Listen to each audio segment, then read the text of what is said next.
Licensed video games, a new home for ideas, where they go and die. 39 years ago, Mobile Suit Gundam Part 1, Gundam Stands on the Ground for the FM1 came out and launched this legacy of video games based on mecha anime. Even today, people are horrified by the atrocities committed in the name of tie-in money. Mecha games have a history almost as complex and intricate as the anime they are based on. From insanely long-running series, games popular enough to be featured as an NES classic on the GBA, to ones tied to Kojima or FromSoft, the genre is vast. But we're not here to talk about the genre as a whole, this is about weird license games. In this case, I am intending weird to refer to games that are either interesting, odd to even exist, or just goofy in some way. Grab a vending machine burger, put away your tape from Hong Kong, it's time for weird, unneeded ideas. If you're watching this video, I would assume you've probably at least heard about Super Robot Wars. If you're a Mecha fan on any level, you probably got a bit hyped learning that Super Robot Wars 30 was being officially released in English, or at least curious if it had Gone Lagan or something. The franchise has a long history, starting back on the original Game Boy and being active today with basically no breaks, and games on basically every Nintendo or Sony console. You may be thinking, well, something that long-lasting can't really be considered weird. Like, at that point, it's basically as iconic to mecha as a genre as, like, Evangelion, and calling Eva weird has been cliche for a while now. I think that is a good point if I was just talking about the existence of these games and this large mecha crossover. But I'm more talking about the very specific weirdness of the plots of these games. From the creation of Mazen Kaiser being the most 2000s fanfiction, what if Super Saiyan Naruto thing ever, newer games trying to give Jared Yazan and Glemmy redemption arcs, the Shirako clone Macross, Alpha 3 putting Gendo in Evo 1 and having him fight Shinji, the entire time loop plot of Z1. This entire franchise sounds like you and your friends talking about shows you watched at lunch when you were 12. Not to mention the literal original character donut steals that fill the series, that are just as well written as most crossover fanfiction self-inserts. Also, one is even a persona. Super Robot Wars as a whole is a pretty goofy concept held together by silly attempts at making you forget that you're playing a hack job of a crossover most of the time. There's also Another Century's Episode, which is instead of a strategy RPG like Super Robot Wars, is an action game made by FromSoft, which is really cool because you actually get to play the game. But it also really sucks because it means Armored Core fans get an extra thing to complain about whenever they complain about a new Dark Souls game coming out. So in conclusion, Z1 is the best Super Robot Wars. The only one you should play, in all honesty. You only have to play Another Century's Episode 3, it's the only good one, unless you play portable on an actual PSP, then that's kind of fun. And, hashtag put Nausicaa in Super Robot Wars, I don't know. Honestly, I don't think this game really deserves to be in this video. I feel obligated to mention it. This game is basically just weird as, like, an idea, not really in the execution of it. The story follows your nameable player character as he tries to avenge the destruction of the orphanage he lived in, meets new party members and grows his skills and the abilities of his mobile suit.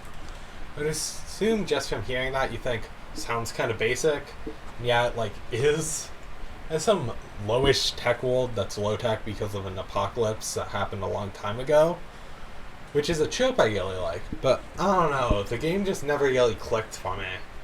People see customizable Gundam JRPG and assume it'll be crazy, but it's just kind of like a pretty basic JRPG with a Gundam coat of paint. Like, you replace the MS designs with original designs, and you could call it anything. If you replace the name with something like Brave Dragon, got rid of the Gundam connections, people would probably not talk about it, like, at all. I don't know. People probably like it though, so that's good for them. You've been entrenched in anime fan hell for a long time. Probably have at least heard about Princess Mecha, a life sim game by Dynax, with the gimmick being that instead of directly controlling your character or their schedule, you more so play the role of their parent, laying out a schedule, giving them gifts, and having them murder people. The Ikai Gazing Project, which I will be referring to as SOP because I find it funny, is basically that, but instead of being their parent, you're Masato, and instead of killing people, you have them kill the angels. This game is very stupid. You have Shinji watch porn with Kensuke at school. Mana from Girlfriend of Steel is in the game for no reason. Shinji gets to star as the main actor of a tokusatsu show. There's a lot of tits. You get the good ending by going to school and never getting better at piloting the Eva. There's a side game all about you as Kuraru trying to fuck Shinji, despite Kuraru not being out in the game except as a fail state. If you stay in the fucked up Third Impact school land, you beat an angel using baseball. Let's go Mets! You may be hearing this and thinking, this sounds like the best piece of media ever, and from the footage on this game this is translated. This is awesome.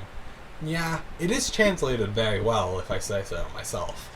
And it is a fun experience, but the game is also kinda like garbage, both as a game and as a piece of Ava spin-off material. The combat section is just very bad. The game doesn't explain nearly enough. The main set that decides which of the two big routes you take is entirely invisible. The game is really easy to get a good ending at once you learn how to affect the hidden stat needed for the good end.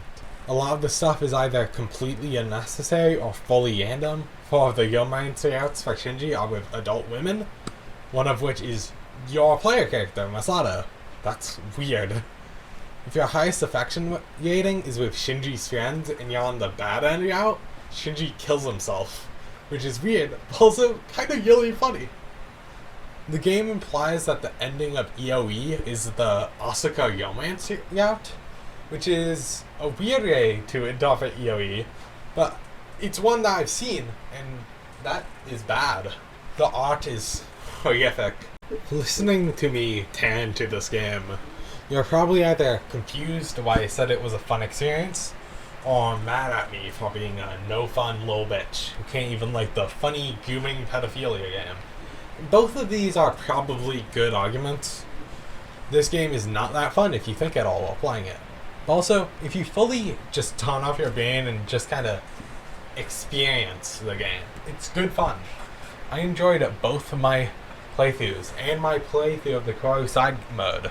I still laugh whenever I think about when I first ran into the Kensuke show's Shinji porn scene. The complete befuddlement I felt at half the Pathos Angel fights. The roller coaster of emotions I felt upon Shinji It's a Wonderful lifing himself on my first playthrough, and everything being better like it's the Fairly Odd Parents.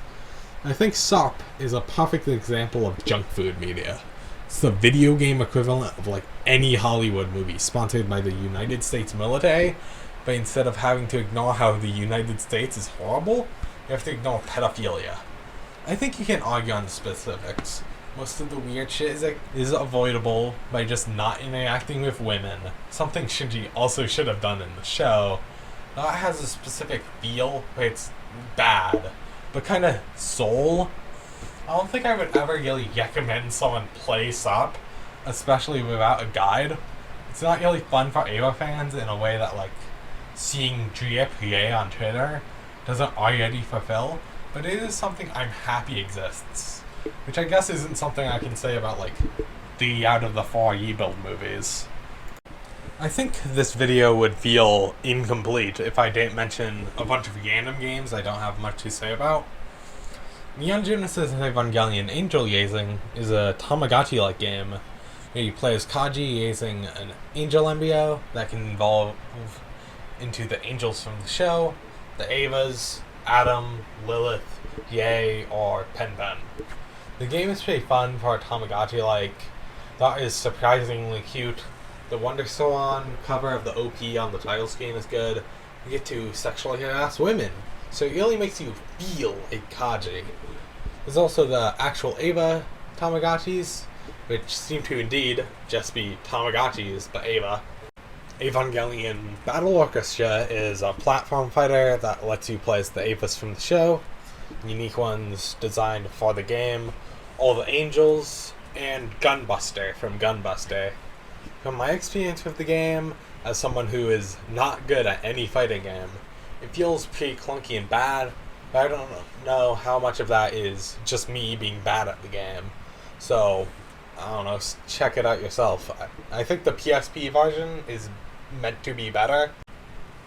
Some weird Gundam games I feel the need to mention are Anaheim Girls' Love Story, which as far as I know is an unofficial Girls' Love visual novel set in the UC universe. There's also the Gundam G Generation games, which is a series of games I feel deserve a mention just because of how silly you can get with the pilot swapping system that lets you put any pilot in any mobile suit. I will always get at least a bit of a chuckle out of watching Lala and the Tonex murder a bunch of people. Martian successor Nautico, The Blank of 3 Years, a visual novel most well known for being given as the reason people don't understand Prince of Darkness, despite that movie perfectly explaining the backstory needed for its plot, and so expands on Itsuki as a character, which I'm happy about because for some reason I'm deeply fascinated with her as a character. The next game is something really weird to me, but I know the game is really popular, so maybe I just don't get it. So there's this 3-episode OVA from 2004 named Akane Maniacs. I don't think it's that well known, but it's a pretty basic show. Goofy guy tries to make normal girl like him. Hijinks happen, yada yada. You might think that this doesn't sound like a mecha anime, or like it would have a spin-off game, but both of these are at least kinda chill. Akane Maniacs features some mecha action and dream sequences, and it has a running franchise of spin-off games. These games are called Mavlov, and follow the story of a side character from Akane Maniacs, Taekyaru, as he just kind of sucks a lot of shit and eventually fucks women. Then he gets transported to a mecha dimension where the same thing happens. The time loops back to the start of the mecha bit and just kind of sucks more. He threatens to rape a woman who is just fine with it, and then leaves to go to a Heaven World, which is just the first one but better. I don't like Mavyav, which is weird because I quite like Akane Maniacs. For some older games, I would like to point out the Dunbind and Escaflowne PS1 games. The Dunbind game being a spin-off expanding on the world of Bison Well with an original story, while the Escaflowne game more follows a unique version of the anime or movie plot, with a different story following the same characters, including some unique animated cutscenes. These games are not translated though, so I can't say if these unique stories are actually good or not. It would be really cool if they were translated someday, though. They seem really neat. I also tried to check out Yazephan, Blue Sky Fantasia, for the PS2 for this video, but I could not get it to work. Seems really interesting, being from my research, half social sim, half 3D action game, which both, I guess, work for Yazephan, and seem very odd for a Yazephan game. But that may more Yazephan feeling like an odd anime to get a game at all. If anyone knows how to make this work on a PS3, tell me about it. I love Eureka 7. The characters, the story about wanting to move on, the mech designs, the music. I'm of course talking about Eureka 7.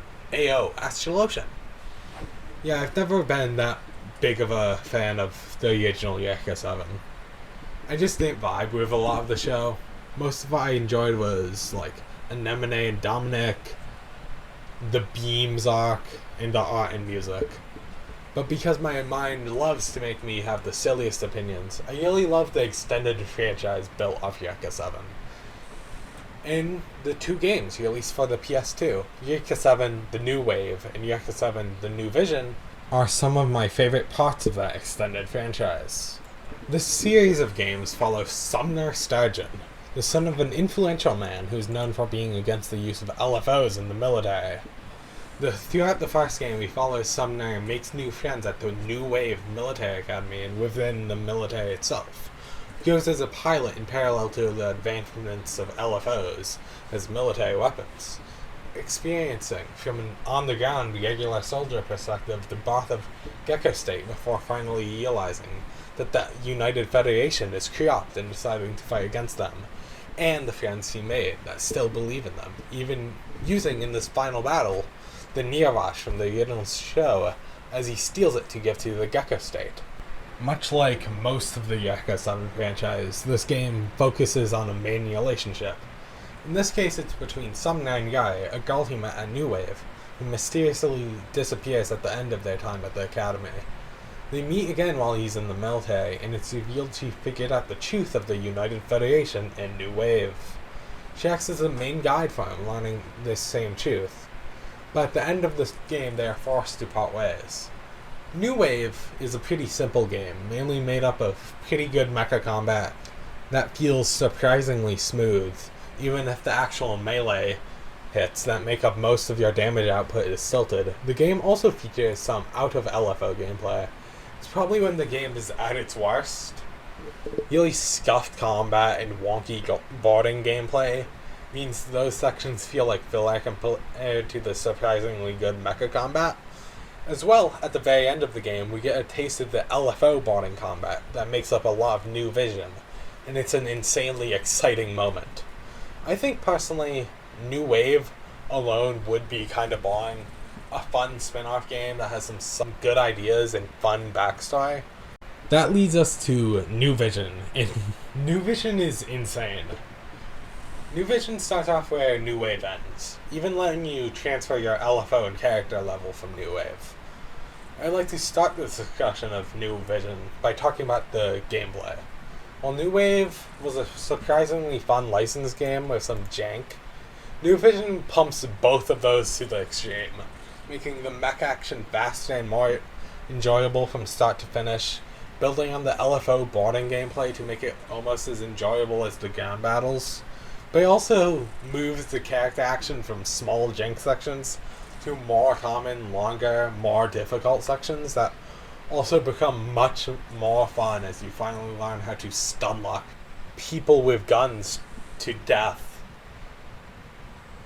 by either kicking them infinitely, because that's infinitely better than trying to use the guns the game gives you, making the lift races more difficult while also forcing you to learn how to unironically schmoove with these very bad controls, and adding a whole new type of gameplay, weird Star Fox shooter sections so poorly designed that you feel like you actually see the trapper as you are lifting off if you intentionally dodge any of the basically undodgeable obstacles. I would be legitimately shocked if anyone has ever been the section at the end of the game without just healing kit spamming through it. You may think that this sounds much worse than New Wave, making you engage with the obviously bad sections of the gameplay more, while also adding an entirely new bad section. Even LFO boarding combat is kind of bad, because most of the time it's just gunning in circles hoping you get to do your single good combo on the enemy and spamming spins so you don't get hit. And yeah, New Vision kind of feels like going from the slightly unpolished good game that is New Wave to an overly ambitious PS1 game sometimes. But also, it's so good. New Vision is bad as a game, but that makes it better. It doesn't feel like this soulless license game. It feels like a passion project. It feels like they were trying to make a game that feels like Yakuza 7. That feels like the game leads you to a natural world, despite being this dumb, goofy, janky game. It feels like it was made out of pure hope for making a good game. This might sound dumb, but I think New Vision is unironically a very ambitious game. The new series as a whole feels ambitious. This two-part series telling a full story that feels as important as the main story of Yakuza 7. customizable mecha gameplay, a full combo system for both the mech and Sumner himself, many different types of ranged weapons, 5 different gameplay styles, a whole additional versus mode. It feels like a game that was trying to stand toe-to-toe with both the series it's a spin-off of and the most well-known and loved games of its generation. And to me, it succeeded. The story of New Vision follows Sumner. He never met up with Roy after the end of New Wave, and is now walking as a pro lifter under different aliases after being presumed dead. He runs into Moondoggy from the original series, who he met as a kid in New Wave, and goes on a hunt for Yai and his LFO from New Wave, which Yai took with her. They meet again and start working with a company called Azure to fight against the United Federation, but it's revealed that the leader of Azure, along with one of his old New Wave classmates Steven, is planning to take over the government, using the CFS system, which uses the data of the New Wave pilots to allow anyone to pilot at their skill level, while also draining their life and causing them to go insane. Sumner finally makes amends with his New Wave classmates to try and save the world from the tragedy that is planned by Steven. He watches one of his friends from the military be consumed by the CFS and die by Sumner's own hands. The entire game focuses on how people are consumed by power. The pilots using CFS being overtaken by it, Azure fighting not to make the world better but to put itself at the top, Steven doing anything for power and dying alone because of it. All of this is shown in comparison to Sumner and Yai, constantly fighting more so to find themselves and make the world better. Whether that be Sumner trying to find that feeling he had in New Wave again at the start of the game, or fighting to protect the United Federation, even if they are the reason so many of these consuming powers exist, just to let others live. I'm probably not describing how legitimately good this story is, but trust me, if you play it while also way too into the themes of the Mecha 7 franchise, you'll see that it's insanely good. Both the new games are good. At least they are to me. Both are not the cleanest constructed games, but they both show such a want to tell the stories they tell, and let you play through it. And if that leads to the game styles required to tell that story, not all being perfect. These games, to me, fully exemplify the idea of soul in art. That might not be perfectly constructed or the most beautiful, but it feels like it was made by people who truly cared and wanted to present that feeling of care through their art. Also, the opening is really good. Licensed games are weird. This is the third commandment of funny video game discussion on the internet. This video as a whole doesn't really say much, except the fact that these games exist, and some bad critique of the Shinji Kaiyazin project, some surface level analysis of the Mecha 7 games. I think that's okay. Much like the games this video is based on, sometimes the video can not say anything, not do anything interesting, still be enjoyable or whatever. So, yeah, video games be weird. That's the big end point. Mecha games specifically are probably weird, because many mecha franchises are both very ambitious and very marketable. Combine these two and you get franchises making a lot of stuff, which will inevitably lead to something weird coming out. Franchises trying to make stuff that's really cool, which usually also leads to weird stuff. It's the same reason so much UC Gundam content is stupid. Everyone's trying to do new stuff in a space that's already very full. There's no difference between why MS Saga is weird and why Crossbone Gundam is weird. This idea applies to all licensed games.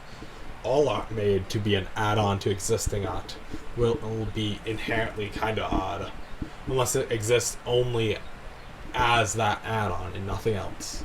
Because there will always be a disconnect between the original vision of the world, the vision made by the team behind the derivative work, which always kind of feels weird. Guess that's all I have to say.